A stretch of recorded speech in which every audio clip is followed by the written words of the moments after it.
তৃণমূল পর্যায়ে যৌন অংশগ্রহণ, স্বচ্ছতা ও জবাবদিহিতা নিশ্চিতকরণ এবং সরকারের টেকসই উন্নয়নের লক্ষ্যে 30 মে বৃহস্পতিবার দুপুর 12টার দিকে উপজেলা পরিষদ প্রাঙ্গণে মানিকগঞ্জের সিঙ্গার উপজেলার 11 নং চান্দর ইউনিয়ন পরিষদের 2024-2025 অর্থবছরের জন্য 2,38,96,628 টাকার উন্মুক্ত বাজেট ঘোষণা করা হয়েছে। চান্দর ইউনিয়ন পরিষদের সচিব মোহাম্মদ রেজাউল করিম রাজা এ বাজেট ঘোষণা করেন। এতে ব্যয় ধরা হয়েছে 2,36,73,152 টাকা।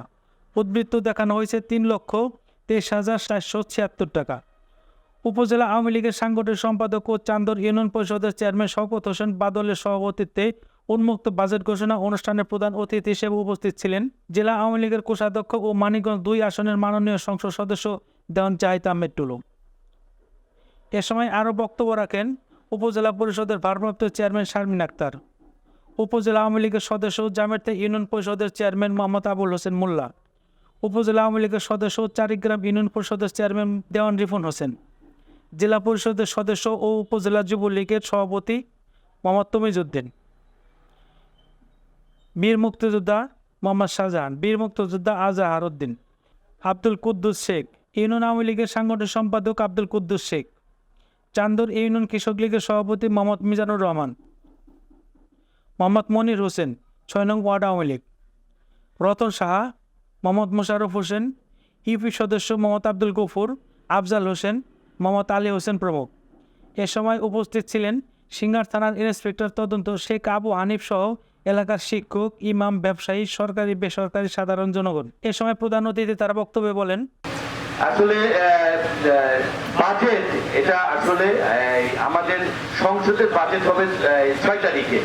এবার বাংলাদেশের বাজেট হবে 7 লক্ষ কোটি টাকা, 7 লক্ষ কোটি টাকার মতো বাজেট হবে, যেটা 1972 সালে সাধারণত পরবর্তীতে বাংলাদেশের বাজেট হয়েছিল মনে হয় 75 কোটি বা 76 কোটি টাকা। এটা এই 52 বছরে 53 বছরে কিন্তু 7 লক্ষ কোটি টাকায় উন্নত হয়েছে। এরকম বাদল ভাই যখন বললেন, এটা আসলে আমি খুব অবাক হয়েছি। বাদল ভাইয়ের কিছু কিছু কাজ আমাকে খুব অবাক করে। আমি আর অন্য কোনো চেয়ারম্যান, আমরা আবুলকে খুব স্মার্ট বলি, শিক্ষিত বলি, কিন্তু ওর এলাকায় কিন্তু এইসব কার্যকলাপ আমি দেখি না। এর আগে আমরা এখানে একটা এসেছিলাম বাদল ভাই, তখন কিন্তু রোজার সময় আমরা এই যে দুঃখীদের মধ্যে খাবার বিতরণ করেছিলাম বাদল ভাই ব্যক্তিগত। এটা আর কোনো ইউনিয়ন, আমার ভাই বাইরে ইউনিয়নের চেয়ারম্যান তিনিও কিন্তু করেন নাই। আর এটা এই যে প্রাক বাজেট আলোচনা, এই যে একটা উন্মুক্ত আলোচনা, এই যে বিভিন্ন দাবি দেওয়া আসলো আপনাদের কাছ থেকে আমি সরাসরি শুনতে পারলাম, এটা কিন্তু খুবই একটা মানে একটা 1 to 1 একটা ব্যাপার হলো আর কি। ভায়া না হয়ে আপনাদের দুঃখ কষ্টটা আমি জানতে পারলাম এই একটা অনুষ্ঠানের মাধ্যমে। এই জন্য আমি বাদল ভাইকে ধন্যবাদ জানাচ্ছি। আমি মনে করি রিপন আছে, আমাদের আবুল আছে, এরা তাদের ইউনিয়নের এই কাজগুলো করলে আমি থাকবো ইনশাল্লাহ। আসলে এই যে আগামী আর 1 বছর আপনাদের কি কি উন্নয়ন হবে তার একটা ধারণা। আমরা যে একটা বিয়ে বাড়িতে যাই, বিয়ে বাড়িতে কি করি, যে বিয়েতে কত খরচ হবে একটা বাজেট করি নাকি? ঠিক এরকমই কিন্তু বাজেটটা, যে এটা একটা স্বচ্ছ একদম যে কংক্রিট, এটাই আমি দেখলাম বাদল ভাই প্রায় 1-2.5 কোটি টাকার মতো একটা বাজেট করেছে। এটা যেন একদম ফিক্স তা না, কিন্তু এটা বেশি হবে, কম হওয়ার কোনো কারণ নাই। এটা 2.5 কোটি, 3 কোটি, 5 কোটি, 10 কোটি পর্যন্ত যেতে পারে, কিন্তু এটা মানে ডিমান্ডের উপরে নির্ভর করবে, জনগুরুত্বের উপরে নির্ভর করবে। আর আমি এখানে বলেছি, আপনি মাইন্ড করেন না, আপনার কথাটা আমার ভালো লেগেছে যে এমপি চেয়ারম্যান সাহেবের সামনে সৎ সাহস নিয়ে যে কথাটা বলেছেন এটা বলতে দিতে হবে। আসলে আমরা ইদানিং লক্ষ্য করছি আমাদের মধ্যে ধৈর্য ক্ষমতা কমে যাচ্ছে। কেন জানি এটা, কেন জানি আমরা অন্যের সমালোচনা, একজনের সমালোচনা নিতে পারছি না।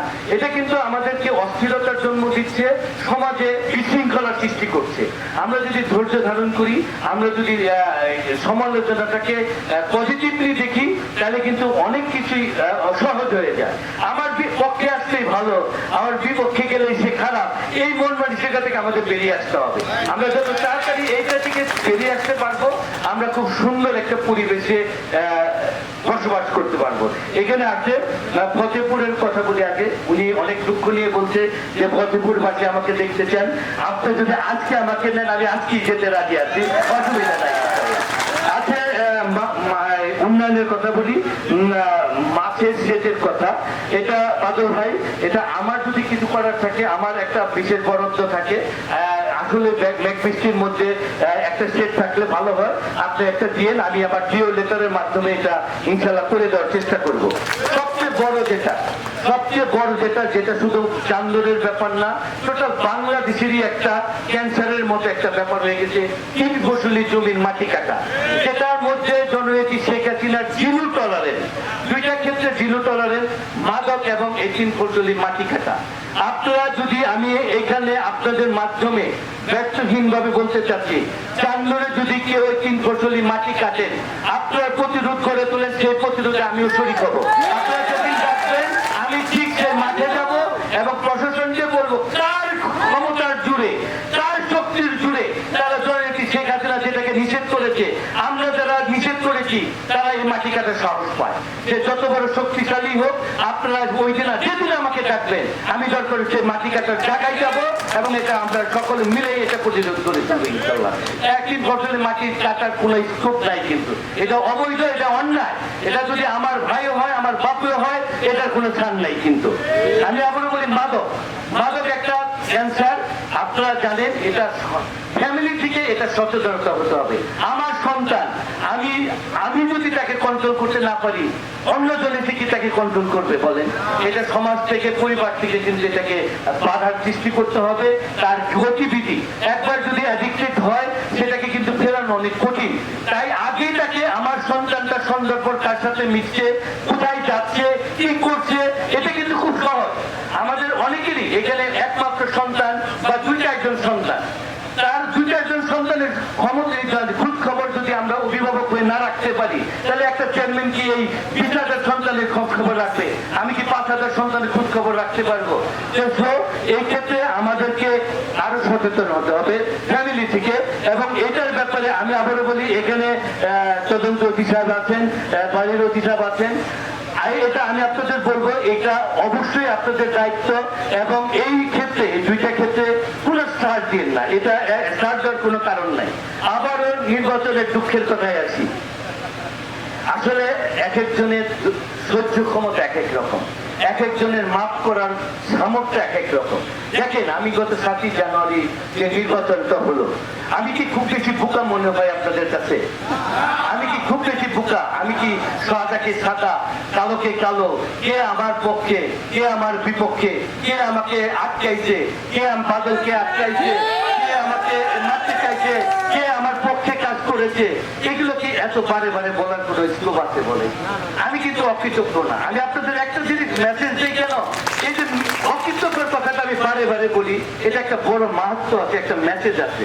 মেসেজটা এরকম, আমি অকৃতজ্ঞ না। আপনি আমার জন্য জীবন ঝুঁকি নিয়ে কাজ করেছেন, আমি হয়তো আপনাকে চিনিও না, আপনি আমাকে চিনেনও না, আমি আপনার কাছ থেকে মুখ ফেরে নেব, এই বংশের মানুষ কিন্তু আমি। আমি জানি 7ই জানুয়ারি নির্বাচনে আমার অনেক একটা দুঃখর ব্যাপার আছে। আমরা 2 ভাই, জানেন যে টুটুল ভাই আমার চাচাতো ভাই, আমার মুরব্বী, আমার ভালোবাসার মানুষ। আমরা এই নির্বাচন করতে যে আমরা একই বাড়িতে কিন্তু 2 জন প্রার্থী ছিলাম। আপনারা দেখেন, আমরা 2 ভাইয়ের মধ্যে কিন্তু কোনো ঝগড়াঝাটি, কোনো বাজে কথাবার্তা কিন্তু হয় নাই। এটা কিন্তু বংশের পরিচয়, রক্তের পরিচয়। প্রতিদ্বন্দ্বিতা হইতেই পারে, এটা গণতন্ত্রের দেশ। আমরা এই যে দেখেন, বিভিন্ন জায়গায় বাপ ইলেকশন করছে, সন্তান ইলেকশন করছে, ভাই ইলেকশন করছে, এটাই তো গণতন্ত্র নাকি? আপনারা 4-5 জন, 7 জন, 10 জন করতেই পারি। আমরা 2 ভাই করেছি, আল্লাহ রসুলের অনেক দোয়া। হয়তো ভাইয়ের সাথে আমার এখন কথাবার্তা হয় না, এটা আমার অনেক বড় দুঃখ। যে আমি, যে আমার প্রিয় মানুষ, যার আইডিয়ালে আমি এত বড় হয়েছি, যে আমাকে রাজনীতির দিক নির্দেশনা দিয়েছে, যার পিছিয়ে আমি এই এতদিন বছর কাটলাম, রাজনীতিতে আসলাম, সেই ভাইয়ের সাথে আমার কথাবার্তা হয় না। এই দুঃখবোধ কি কম নাকি বলে? এটা তো খুব খাইটা দেওয়ার মতো কথা। এইটা কিন্তু কেউই মিলানোর চেষ্টা করতেছে না, এটা দরকারও নাই। আমরা আমাদেরটা মিটাই ফেলবো ইনশাআল্লাহ, আমরা বিজয় করবো। এটা রাজনীতিতে শেষ বলতে কোনো কথা নাই। আজকে আপনার যে শত্রু, কালকে আপনার মিত্র হবে। আজকে যে মিত্র আপনার স্বার্থের আঘাত লাগলে, কালকে কিন্তু সে শত্রু হয়ে যাবে। এটা এখানে পার্সোনালের ব্যাপার, কোনো ব্যাপার নাই। কিন্তু আমরা ধৈর্য ধরি। আমরা আবারও বলি, নির্বাচন হয়ে গেছে। আমরা 7ই জানুয়ারি নির্বাচনের পর কিন্তু পরপরই কিন্তু আরেকটা নির্বাচন এসে গেছে। যারা এই 7ই নির্বাচনে আমার বিপক্ষে করতেই পারে, আমি কোনো মাইন্ড করি না। আমি তো মানে মহামান্য মানব না যে মহামানব সকলেই আমার কাজ করবে, এদিকে আমি আশা করতে পারি? আমার বিপক্ষে কাজ করবে, যাকে ভালো লাগবে তাকে করবে। কিন্তু মানুষের ভুল বোঝানোর এখন কিন্তু মানুষ অনেকেই বলে, বিশেষ করে হরিরামপুর, আপনারা তো আমার সিংহাতে পাচ্ছি, আমরা হয়তো এখানে আসা কম হয়, হরিরামপুরে তো আমি অনেক ইউনিয়নে যাই নেই, তারপরে তারা কিন্তু অন্ধের মতো আমাকে ভোট দিয়েছে। এখন আমি যাই, তারা বলে ভাই আমরা ভুল করেছি, আপনি যে এরকম মানুষ, আপনি যে এত ভালো মানুষ, আপনি যে এরকম আপনার ব্যবহার, আমরা ভাই আপনার জন্য মুক্ত হয়ে গেছি। এটা আমাকে প্রমাণ করতে হবে নাকি? আমি যদি তাদের জুড়ে ফেলাই দিই যে তুই আমাকে ভোট দিতে, তুই আমার কাছে আসবি না, তাহলে তো আগামী 5 বছর তার কাছে গেলে কি আমাকে স্থান দিবে নাকি? আমাকে তো তাদেরকেই বুকে নিয়ে জড়াই করতে হবে, আমাকে তাদেরকেই লালন পালন করতে হবে। আপনারা যারা আছেন এখানে দুইটা ব্যাপার, আবার দুঃখবোধ আছে, যারা আমার কাজ করেছে তাদের যদি একটু আদর কম করে, তারা কয় দেখো আমাদের ভুলে গেছে গা। এই সমন্বয়গুলো আমাদেরকে বুঝতে হবে, জিনিসটা অনেক বড় ব্যাপার, অনেক বড় জিনিস। এই যে বাদল ভাই, উনি তো আপনার ভোটার কত দিকে আমি যাই চান্দুরে 30,000 পাস শুধু ভোটার, তাহলে মিনিমাম 2-3 লাখ মানুষ আছে এখানে চান্দুরে বসবাস করে, সকলের মন জোগাড় করে চলা কি তার পক্ষে সম্ভব বলে? কেউ তাকে ভালো লাগবে, কেউ তাকে খারাপ লাগবে, কিন্তু বাদল ভাই কিন্তু যেটা সত্য, উনি যদি কারো হক মারে, উনি যদি কোনো অন্যায় করে, তার বিচার কিন্তু আল্লাহ তাআলা ওনারটা করবে নাকি? এই যে বললেন একটা বিচার নিয়ে আসছে, একজন অন্যায় করছে, একজন ন্যায় করছে, ন্যায়ের পক্ষে থাকলেও কিন্তু যার প্রতি অন্যায় করছে সে কিন্তু বাদল সাহেবকে পছন্দ করবে না, দেখেছিলাম আমাকে আমার বিপক্ষে রায় দিয়ে দিন। ব্যাপারগুলো এইরকমই আসলে আমরা সকলেই বুঝি, সব কিছুই জানি, তারপরেও কিন্তু আমাদের অনেক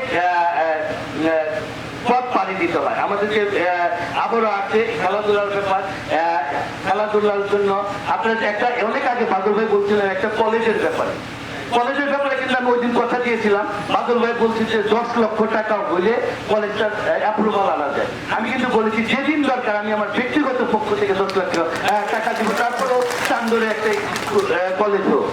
এইটা এই ব্রিজটা হলো বাগুলি কেরানীগঞ্জ ব্রিজ মনে হয় না, এটাই তো এটা কিন্তু 240 মিটার, 240 মিটার না না, এটা 240 মিটার বাগুলি কেরানীগঞ্জ পুলটা।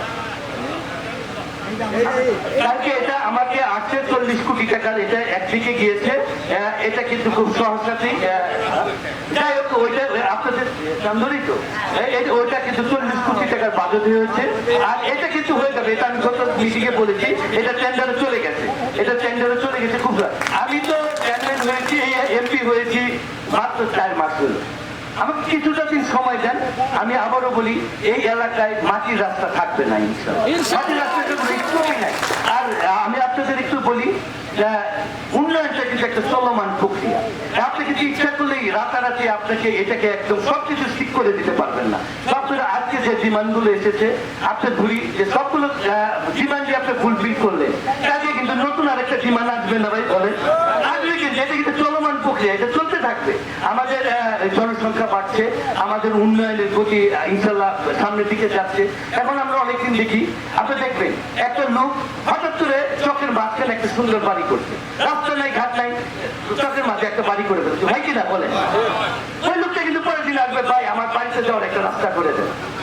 এই ডিমান্ডগুলি কিন্তু আসতে থাকবে। আমি এটা তুমি বলছি যে এটা একটা চলমান প্রক্রিয়া, এটা শেষ হন না, এটা যতদিন বাংলাদেশ থাকবে, যতদিন কিয়ামতের আগ পর্যন্ত কিন্তু দেশ উন্নয়নই হতে থাকবে।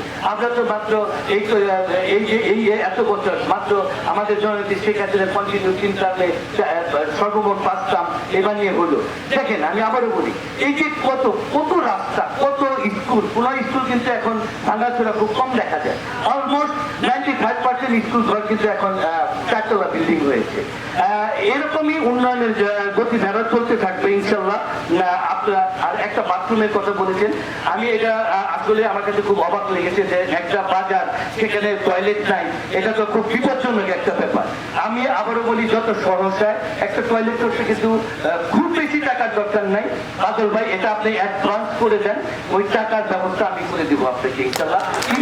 ইমিডিয়েট এটা আসলে এটা খুবই একটা ব্যাপার আর কি, মানে সিনজেটিভ ব্যাপার, আপনি করে দেন, যত টাকা বাজেট লাগে আমাকে চাই, আমি আপনাকে এটা দিয়ে দিব ইনশাল্লাহ। আর আর কথা না বললাম, ইনশাল্লাহ আপনারা আমাদের সাথে থাকেন। আমি আবারও বলি আমাদের কিন্তু একটা সুবিধা আছে কি দেখেন, আমি এমপি হয়েছি ইনশাল্লাহ। আমাদের ছোট ভাই আমার সবচেয়ে কাছে, আমার সবচেয়ে যে আমার এমপি হওয়ার পিছনে যে খুব বড় ভূমিকা রেখেছে, অনেক জীবনকে বাজি রেখে আমার পাশে দাঁড়িয়েছে সেই সাইদুর ভাই কিন্তু এখন উপজেলা চেয়ারম্যান হয়েছে আপনাদেরই ভোটে, আপনাদের সহযোগিতায়। তিনি আমাদের হয়েছে। বাদল ভাইরা আগে তো 4-5 জন চেয়ারম্যান আমাদের ইলেকশন কেন্দ্রিক হয়তো ছিল, এখন কিন্তু 12 জন চেয়ারম্যানই আমার সাথে আছে। হরিরামপুরের উপজেলা চেয়ারম্যান আমার কাছের লোক হয়েছে। রোমের যে ভাইস চেয়ারম্যান হয়েছে সে আমাদের কাছের লোক। সে উন্নয়ন না হওয়ার কি কোনো উপায় আছে বলেন? ইনশাল্লাহ। আর আমার একটা সুবিধা আছে কি, 100 টাকার কাজ যদি 100 টাকাই হয়, আমার ভাই আপনাদের টাকা খাওয়ার কোনো আল্লাহ রসুলের কোনো দরকার নাই। আল্লাহ তাআলা আমাকে যত সুখ দিয়েছে আল্লাহ রসুলের কাছে কোটি কোটি কোটি কোটি শুকরিয়া। আপনাদের হকটুক আমি যদি বুঝাই দিতে পারি। আর সবচেয়ে বড় ব্যাপার, আমি আল্লাহ এবং আল্লাহ রসুল পরকাল অনেক ভয় পাই। যার পরকালের ভয় আছে সে কারো হক মাইরা খাওয়ার চেষ্টাটা সে দেখাইতে পারে। আমি আবারও বলি, আপনারা জননেত্রী শেখ হাসিনার প্রতি আস্থা রাখেন। উনি ভালো থাকলে বাংলাদেশ ভালো থাকবে, উনি ভালো থাকলে আমরা ভালো থাকবো, উনি ভালো থাকলে দেশের উন্নয়ন হবে। আমাদের নেত্রী যদি যে ভীষণ নিচ্ছে, আপনারা জানেন না যে অনেকে ভাবে, কিছুদিন আগেও যখন বাংলাদেশে বলতো যে ডিজিটাল বাংলাদেশ, অনেকে উপহাস করতো যে দেশে কারেন্ট থাকলে সেখানে ডিজিটাল, এখন কিন্তু সেটা সুফল আমরা পাচ্ছি না। অনেক ব্যাপারে অনেক কিছুতে খালি ঘরে বসে ক্লিক করলে কিন্তু আপনি আপনার সমস্ত বৃত্তান্ত জেনে যেতে পারছেন। তো এইসব জিনিসের উন্নয়ন করতে হলে আমাদের হাতকে আপনারা সাপোর্ট করেন, আমাদের পাশে থাকেন, ইনশাল্লাহ আমাদের উন্নয়ন করতে হবে।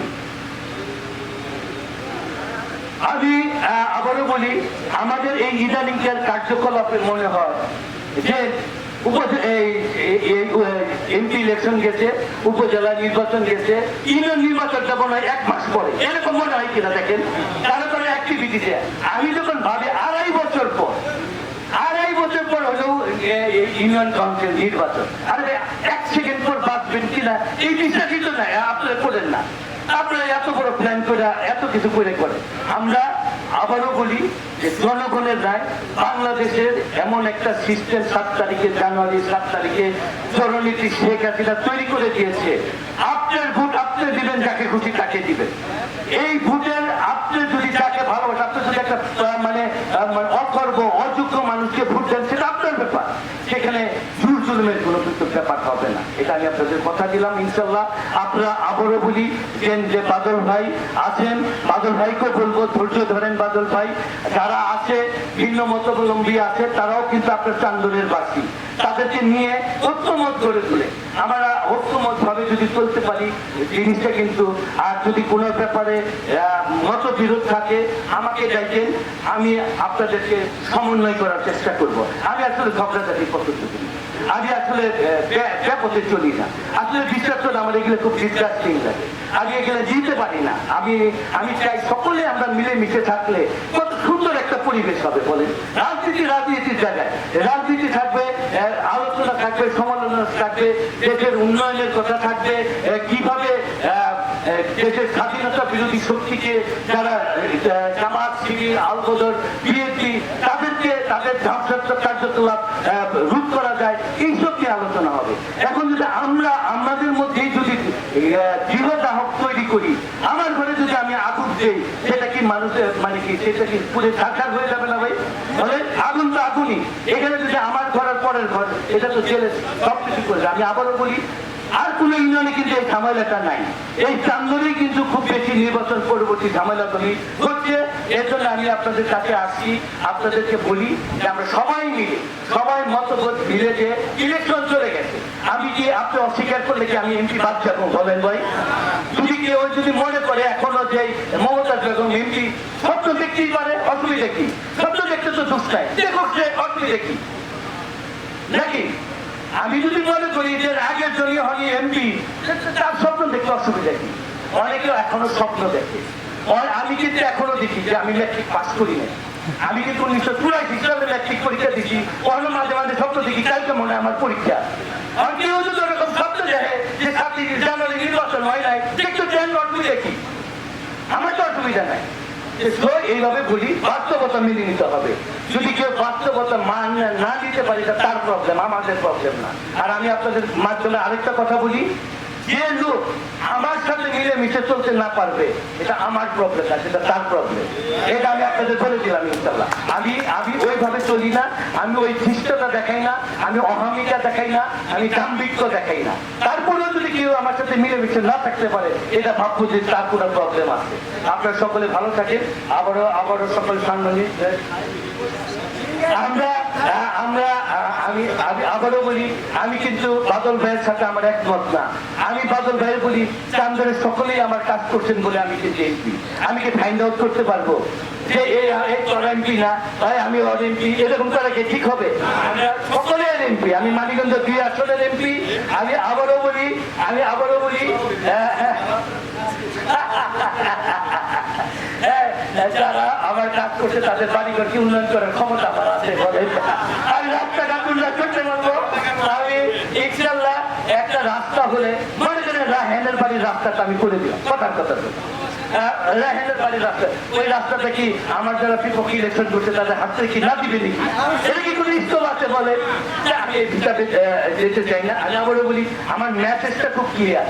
আমরা ঐক্যমত ভাবে, আমরা ভেদাভেদ ভুলে যে আমরা এক্স ওয়াই জেড, আমার মানুষ না হয়ে, বাদলের মানুষ না হয়ে, এক্স ওয়াই জেডের মানুষ না হয়ে, আমরা সকলে চান্দরবাসী, আমরা উন্নয়নের পক্ষে থাকি, জননীতি শেখ হাসিনার পক্ষে থাকি। এইটা হলো মেন কথা। আপনারা সকলে ভালো থাকেন, সুস্থ থাকেন।